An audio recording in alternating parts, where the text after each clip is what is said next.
Jafet Hasunga, atafuatiwa na Mheshimiwa Beng Mazana Isa. Mheshimiwa Amina Ali Mzee ajiandae.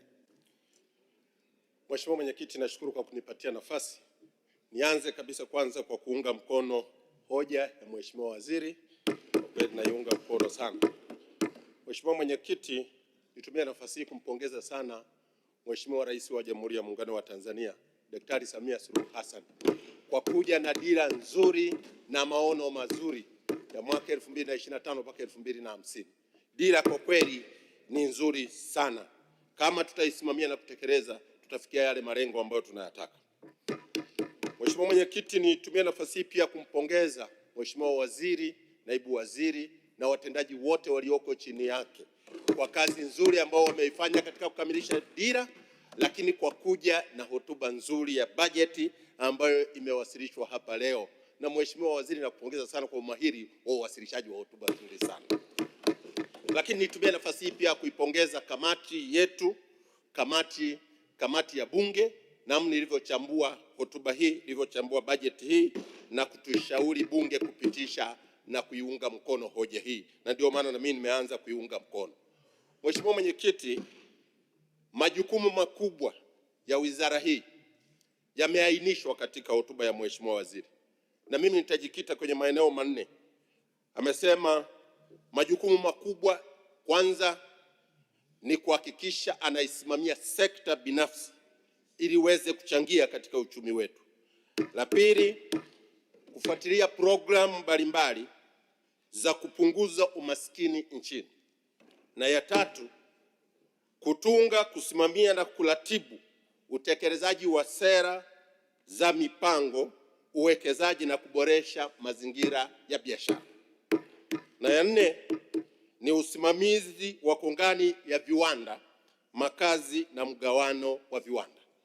Mheshimiwa Mwenyekiti, mimi nimechukua hayo maeneo, ni maeneo muhimu sana katika maendeleo ya nchi yetu. La kwanza ambao najiuliza ni kwa nini Watanzania tuendelee kuwa maskini? Nchi ya Tanzania, nchi ambayo tuna kila kitu, nchi ambayo tuna ardhi, tuna madini, tuna milima, tuna bahari, tuna maziwa, tuna kila kitu. Kwa nini tuendelee kuwa maskini? Nchi ambayo tumebahatika, nchi watu wengi, nchi mbalimbali zinatamani nchi yetu, zinatamani ardhi yetu, zinatamani mali zetu. Kwa nini tuendelee sisi kuwa maskini? Najua serikali zimechukua hatua kadhaa toka tumepata uhuru. Nakumbuka miaka ya nyuma, wakati tumepata uhuru, watu waliamini kwamba tutatokomeza umaskini baada ya baba wa taifa kutuambia. Lakini tulikuja na slogan moja, tukasema uhuru na kazi. Tukapambana, tukaja tena hapo katikati, tukasema tukaja na mkukuta namba 1 na namba 2, mkakati wa kupunguza umaskini nchini. Lakini sasa serikali ya awamu ya 6 imekuja na kazi na utu. Mheshimiwa Mwenyekiti, kumbe kama haya yote tunayaona, nchi yetu tunaweza tusiwe maskini. Kwa nini tunaweza tusiwe maskini? Kama nchi ya China tulikuwa tunaizidi kiuchumi, per capita income kama alivyosema Profesa Mhongo, nchi za India zilikuwa nyuma yetu, nchi za Singapore zilikuwa nyuma yetu, na nchi mbalimbali zilikuwa nyuma yetu, sisi tulikuwa mbele. Lazima tukae chini tujiulize, nini kimetokea? Wenzetu wamefika mbali, sisi bado tunasuasua. Nilisema juzi kwamba 25% ya Watanzania bado wanaishi katika umaskini uliokithiri. Hii sio swala la kujivunia. Kwa tunategemea Mheshimiwa Profesa na wizara yako, kama think tank ya taifa letu hii, lazima tutokomeze umaskini. Na mimi naamini inawezekana. Umaskini unawezekana ukaisha. Kama Watanzania wako kwenye kilimo, wako kwenye ufugaji, wako kwenye uvuvi, wako kwenye madini, wako kwenye utalii na maeneo mengine, tunaweza tukatokomeza umaskini.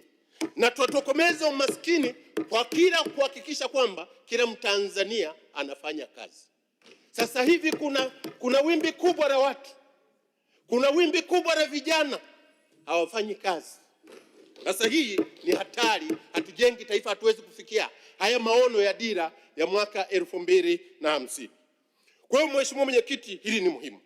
Lakini swala la pili ambalo nataka kusema, uwekezaji wetu wa ndani na uwekezaji wetu katika mikoa yetu lazima uende sawa sawa.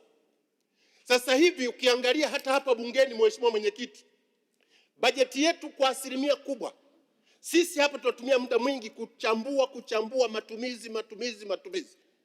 Na bajeti zetu kwa asilimia kubwa zinaenda kwenye matumizi ya kawaida. Lakini matumizi ya maendeleo bajeti yake ni ndogo. Na sisi tunataka kufikia dira ya mwaka 2050, hatuwezi kufikia kwa uwekezaji huu mdogo.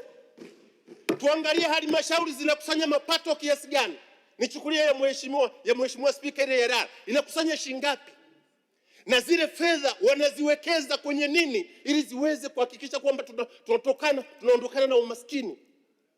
Halmashauri zetu hizi zinakusanya mapato mengi, taasisi nyingi zinakusanya mapato mengi, zinaondokanaje na umaskini? Zinawekeza wapi? Lazima tuangalie maeneo ya kuwekeza na vipaumbele ambavyo vitachochea na kuchechemua uchumi wetu ili uweze kukuza uchumi wetu. Mheshimiwa Mwenyekiti, biashara zetu sasa hivi sisi tunasema uzalishaji una viwanda, una biashara na huduma za jamii. Na lazima tujikite hapa. Tunayo mashirika ya umma yako mengi sana. Na Mheshimiwa Mwenyekiti, Mheshimiwa Waziri, haya mashirika kama walivyosema wenzangu asubuhi, hebu yapunguzeni yote, tuache kazi zifanywe na sekta binafsi. Mashirika ya umma yako mengi. Uwekezaji wa serikali kwenye mashirika ya umma ni zaidi ya trilioni 90. Hebu angalia return on investment. Return on investment is less than 2%. Nimekalkulate trilioni 1.5, maana is less than 2%. Sasa hii haina maana. Biashara gani unawekeza unapata gawio chini ya 1%? Hiyo kwa kweli hiyo haijakasi. Kwa hiyo mashirika yale ambayo hayawezi kujiendesha yaondoe, yabadilishe, uza hisa, yabadilishe yawe binafsi, yakafanye kazi yakazalishe huko. Lakini sio kuyabeba na kuweka mzigo mkubwa. Mheshimiwa Mwenyekiti, kwa dakika moja. Mheshimiwa Rais wa awamu ya kwanza alituambia ili nchi iendelee tunahitaji watu, ardhi, siasa safi na uongozi bora. Sasa kwa muda wa leo tunaongezea la 5, tunahitaji sayansi, teknolojia na nishati, na la 6 tunahitaji uzalishaji wa bidhaa na huduma ili zikashindane kwenye soko la dunia, na tunahitaji amani, utulivu na umoja na mshikamano ili nchi yetu tuweze kupiga hatua na tuondokane na umaskini na mambo yaende. Mheshimiwa Mwenyekiti, nakushukuru sana kwa kunipa nafasi.